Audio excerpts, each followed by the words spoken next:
In order to tell a compelling and effective story, storytellers must construct an immersive world in which that story takes place, a process known as world building.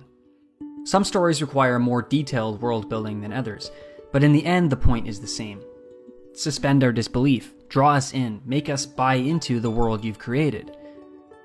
I'd like to explore the films of Studio Ghibli through the lens of world building, and how they use world building to achieve a sense of immersive realism, a quality I've long admired in all of Ghibli's films.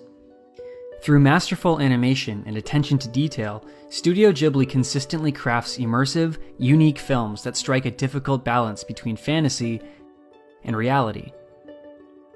World building is a daunting task for animators because every visual element in a film must be created from scratch.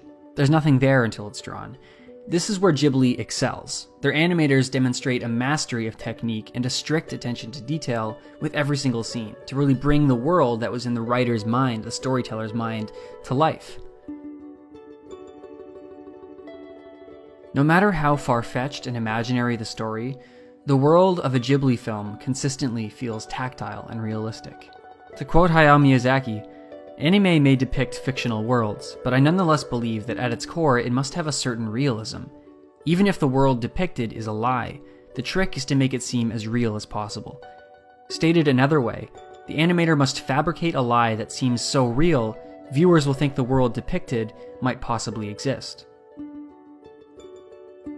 Consider Ghibli's approach to animating movement. Watch how their characters run and interact with their environment, how their clothes and their hair move. The illusion of physics. Animators must construct a sense of scale, gravity, weight, and momentum from frame to frame to emulate the semblance of a physical world where there isn't one. This is the unique challenge of animation, to create a realistic world through an inherently unrealistic medium.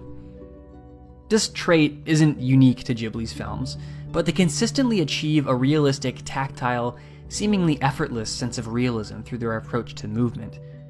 This helps ground us within the reality of the animated world, even if that world is far removed from our own. Think about that word, animate. It means to bring to life. This is acting. Miyazaki argues that animators are themselves actors. They must understand and empathize with their characters.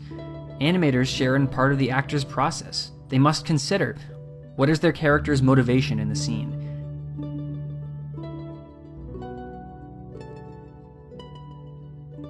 In the words of Hayao Miyazaki, their emotions will become yours, and as is often said, you will become both an animator and an actor.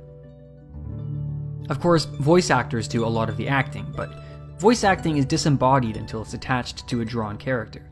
A character's unspoken mannerisms and facial expressions are equally important in establishing a character as what they say, so an animator's mastery of technique must be tempered by an empathy for the character being animated. To get a better sense of this, let's look at running in animation. To convey the illusion of running, because animation is an illusion, animators use what's called a run cycle. It's an animated sequence that depicts running strides of a character, so when you loop it, it looks like the character's running. Of course, there are many different ways of running, and every character runs a little bit differently, depending on the circumstances and their reason for running. Running almost always has a clear motivation, and is an opportunity for an animator to communicate something about that character. It's a chance for the animator to act. Whenever you see a character running in a Ghibli film, the animator has considered the character's motivation for running, and imparted that motivation into the way the character moves. Quick side note here.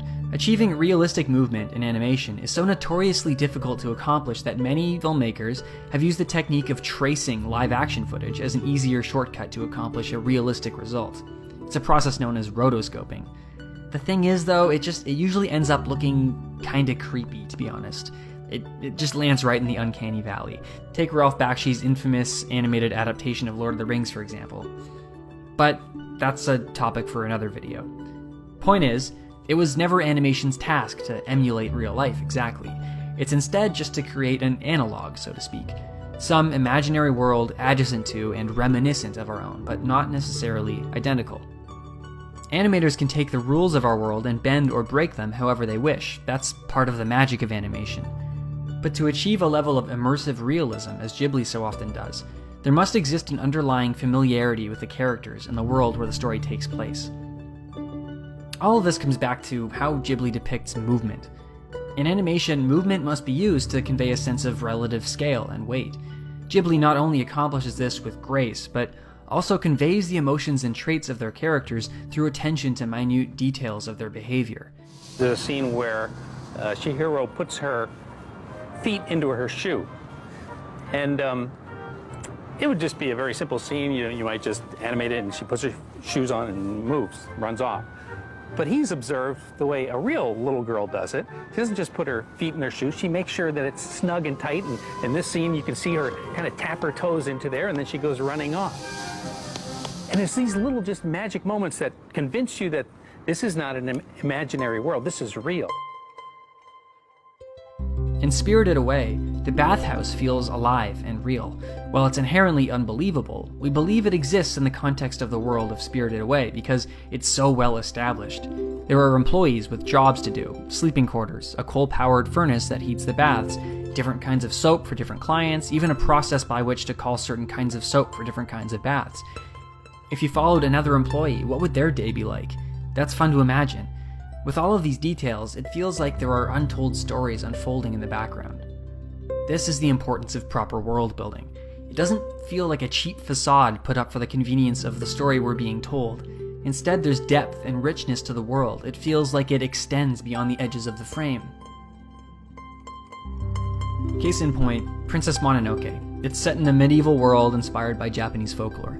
Despite the fantasy elements of Princess Mononoke, it's not an overtly outrageous film. It feels grounded by its realistic, nuanced characters and attention to detail. The film exhibits Ghibli's signature style of animated movement, complemented by an established society and even an infrastructure.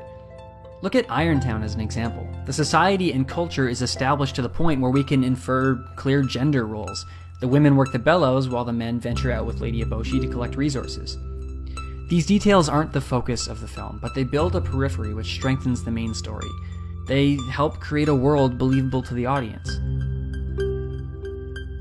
Their attention to detail is best exemplified whenever Ghibli uses wide establishing shots, especially in towns and cities with lots of people.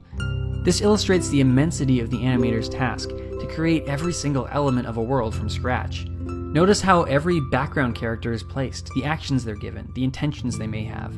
In animation, everything is on screen on purpose. Watch the background. See what the animators put there for you to find, consciously or not, to help create a sense of realism and a well-rounded world that extends beyond the edges of the screen. Pay attention to the ordinary, the inconsequential, the seemingly unimportant actions and elements of the background. Every single one was a conscious choice. Another unique quality you'll notice of Ghibli's filmography is the range of stories that they tell. Studio Ghibli is often referred to synonymously with Hayao Miyazaki, their famous imaginative and visionary director of fantasy stories. There are, though, a few other Studio Ghibli films that favor subtle, subdued storylines. Look at films like Ocean Waves, From Up on Poppy Hill, and Only Yesterday, which tell minimal, understated stories with a strong yet subtle emotional core. These stories would be difficult to pull off with a lesser mastery of animation. On their surface, these are hardly films you'd expect of animation. For the most part, they very well could have been live action, but they weren't. Animation seems to suit these stories perfectly well, and through another medium they'd be inherently different. It's by telling stories like these, at once understated, extravagant, mature, magical, nostalgic, and emotional, that Ghibli films epitomize the coming of age of a medium. After all, as Ghibli has so eloquently proven, animation is a medium, not a novelty, valuable not only for its vivid expression of fantastical worlds and magic, but for communicating universal ideas and pure emotions in a way that only animation can. The films of Studio Ghibli circumvent our expectations of what animation can be, leaving us vulnerable to their magic.